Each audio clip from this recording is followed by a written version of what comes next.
దేవుని పరిశుద్ధ నామమునకు మహిమ కలుగును గాక. ప్రభువును రక్షకుడైన యేసుక్రీస్తు ప్రభువు నిరంతరం స్తుతించబడును గాక. అందరికీ ప్రైజ్లాడండి.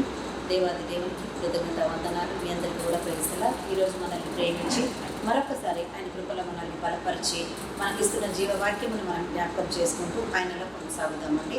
ఆ వాక్యము 1 పేతురు పత్రిక 1 అధ్యాయము 4వ వచనమును దేవుడు ఈరోజు మనకు అనుగ్రహిస్తున్నారు. 1 పేతురు పత్రిక 1 అధ్యాయము 4వ వచనాన్ని దేవుడు ఈరోజు మనకు వాక్యముగా అనుగ్రహిస్తున్నారు.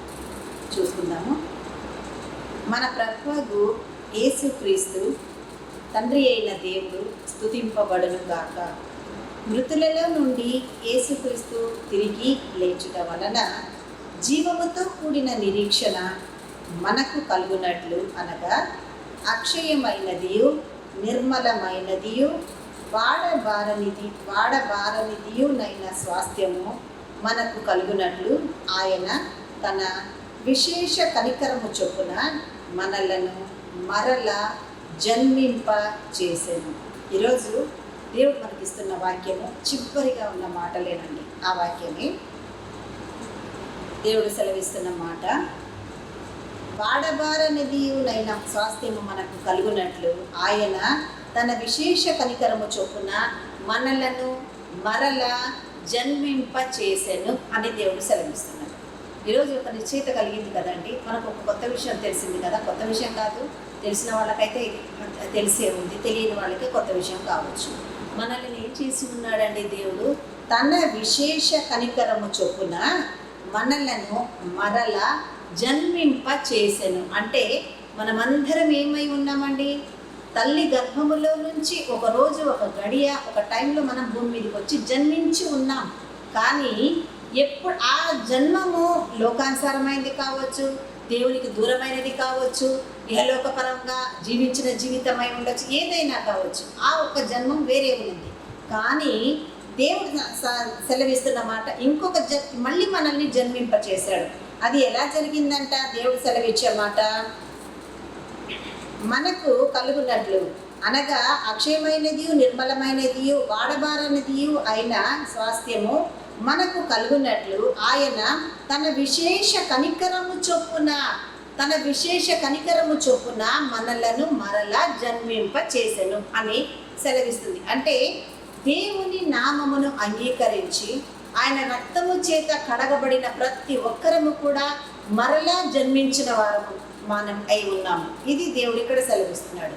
మరి మనల్ని మరలా జన్మింప చేయడానికి ఆ దేవాతి దేవునికి ఉన్న అధికారం ఏమై ఉందండి? ఆయన ఏమై ఉన్నాడంట? ఆయన సెలవిస్తున్న మాట, మృతులలో నుండి యేసుక్రీస్తు తిరిగి లేచుట వలన జీవముతో కూడిన నిరీక్షణ మనకు కలుగునట్లు. ఎవరై ఉన్నారండి ఆయన? ఆ దేవాది దేవుడు మనలను మరలా జన్మింప చేయడానికి ఏ అధికారం కలిగి ఉన్నాడు ఆయన? చనిపోయిన వారిని, అంటే పాపముల మూలముగా చనిపోయిన వారిని తిరిగి జన్మింప చేయుటకు, మృతులలో నుండి ఏం చేయడానికి? మృతులలో నుండి దేవాది దేవుడు యేసుక్రీస్తు తిరిగి లేచుట వలన జీవముతో కూడిన నిరీక్షణ, అంటే మనల్ని మరలా జన్మింప చేయడానికి ఆయనకున్న అధికారం ఏముంది? మనకంటే ముందుగా, అంటే ఇప్పుడున్న మన బ్రతికి ఉన్న మనకంటే ముందుగా ఆ పరలోక తండ్రి భూమి మీదికి వచ్చి పాపుల నిమిత్తముగా తన్ను తాను సిలువలో అప్పగించుకొని ఆ పరలోక తండ్రి చిత్తము నెరవేర్చబడడానికి ఆయన ఏం చేశాడండి? తనను తాను సమర్పించుకొని చనిపోయి మృతులలో నుండి మళ్ళీ తిరిగి లేచాడండి. ఇప్పటిదాకా మృతమైపోయి తిరిగి చనిపోయి భూమిలోనికి వెళ్ళి పాతి పెట్టబడిన వారు తిరిగి జన్మించిన దాఖలాలు లేవండి. అంటే ఒకే ఒక్కరికి ఉంది అర్హత, ఆ అధికారం. ఆయనే సృష్టికర్త అయిన ప్రభు అయిన యేసుక్రీస్తు అయి ఉన్నారు. ఆయనకున్న అధికారం, మరలా మనలను జన్మింపచేసే అధికారం ఆయన ఒక్కడు మాత్రమే కలిగి ఉన్నాడండి. ఆ దేవాది దేవుడు కలిగి ఉన్న అధికారము చొప్పున యేసుక్రీస్తు తిరిగి లేచుట వలన జీవముతో కూడిన నిరీక్షణ మనకు కలుగునట్లు. జీవముతో కూడిన నిరీక్షణ అంటే దేవునిలో తిరిగి మనం జన్మించబడిన ఆ జీవముతో కూడిన నిరీక్షణ అంటే దేవునిలో వెయిట్ చేసే స్వభావం, అంటే పొందుకుండేంత దాకా ఎదురు చూసే స్వభావం నిరీక్షణ. ఆ నిరీక్షణతో దేవుడు ఏం చేసేసాడు? నిరీక్షణ మనకు కలుగునట్లు అనగా ఆ నిరీక్షణ ఎటువంటిది?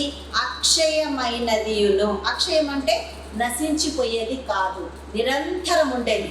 ఆ అక్షయమైనది, ఆ తర్వాత నిర్మలమైనది అంటే చూద్దామంటే ఏ తప్పు కనిపించదండి. ఎక్కడైనా ఏ మలినం ఉందేమోనని కనిపెడదామంటే మన కంటికి కనిపించదు. అంటే అంత స్వచ్ఛమైనది. ఆ తర్వాత ఆయన సెలవిచ్చే మాట, ఆయన చెప్పే మాట అక్షయమైనది, నిర్మలమైనది, పారనిది నైనా స్వాస్థ్యము మనకు కలుగునట్లు. వాడబారనిది అయిన స్వాస్థ్యం అంటే ఈరోజు ఉండి అది రేపటికి వెళ్ళిపోయేదో, లేక కొంతకాలం మనతో ఉండి ఆ తర్వాత తొలగిపోయేదో కాదండి. వాడబారని నిత్యము మనకు కావలసిన స్వాస్థ్యమును, ఆ స్వాస్థ్యము మనకు కలుగునట్లు ఆయన తన విశేష కనికరము చొప్పున మనలను తిరిగి ఆయన జన్మింపచేశాడు. అంటే నిన్ను ఎప్పటికీ ఆయనతో ఉంచుకోవాలని, నిర్మలమైనటువంటి బుద్ధి కలిగి నిన్ను తనతో పాటు ఉంచుకోవాలనుకొని, ఆ తర్వాత వాడబారని నిత్యమైన స్వాస్థ్యమును మనకు అనుగ్రహించాలని ఆ దేవాది దేవుడు దిగి వచ్చి మనల్ని ఆశీర్వదిస్తూ దాని కొరకు ఆయన కనికరము చొప్పున మనల్ని తిరిగి జన్మింప చేసుకున్నాడు. ఈరోజు తెలిసిందా మనం మళ్ళీ ఎందుకు జన్మించామో? తన వాక్యము ద్వారా ఎంత స్పష్టంగా దేవుడు బయటపరిచాడు. కాబట్టి ప్రియ సహోదరి సహోదరుడా, ఈరోజు నువ్వు ఉన్న స్థితి శాశ్వతమైంది కాదు. నువ్వు ఎదుర్కొంటున్నటువంటి పరిస్థితి ఎప్పుడు నీతో ఉండేది కాదు. వాడబారని నిత్యమైన స్వాస్థ్యమును దేవుడు నీకు అనుగ్రహించడానికి నువ్వున్న స్థితిలో నుంచి, నీ పాపపు జీవితంలో నుంచి మరలా నిన్ను దేవుడు జన్మింప చేశాడంటే నువ్వు ఉన్న ఈ స్థితిలో నిన్ను విడిచిపెట్టడానికి కాదు, నువ్వు మగ్గిపోతే చూసి ఆనందించడానికి కాదు. ఆయన శాడిస్ట్ కాదండి, దేవాది దేవుడై ఉన్నాడు. కనికరము చొప్పున మనం అడగకుండానే మన పాపములన్నీ మోసుకెళ్ళడానికి భూమి మీదకి వచ్చి మన కొరకు, మన పర్మిషన్ లేకుండా మన కొరకు సిలువనెక్కిన దేవుడై ఉన్నాడు. ఆయన మనల్ని తిరిగి జన్మింప చేసింది ఎందుకో ఈరోజు స్పష్టంగా మనతో మాట్లాడాడు. మృతులలో నుండి సజీవమైన ఆ దేవాది దేవుడు వాడబారని మహిమ కిరీటములు మనకు అనుగ్రహించడానికి, నిత్య స్వాస్థ్యములు మనకు దయచేయడానికి ఆయన ప్రణాళిక చొప్పున, ఆయన శక్తి చొప్పున దేవుడు మనల్ని పిలుచుకొని ఆ తర్వాత విశేష కనికరము చొప్పున మనలను మరలా తిరిగి జన్మింపచేశాడు. ఈ కృపై వాక్యం ద్వారా మనకందరికీ అనుగ్రహించి మహిమ పొందులు గాక. ఆమేన్. తలను వచ్చినట్లయితే ప్రార్థన చేసుకుందాం. హల్లెలూయా, హల్లెలూయా, హల్లెలూయా.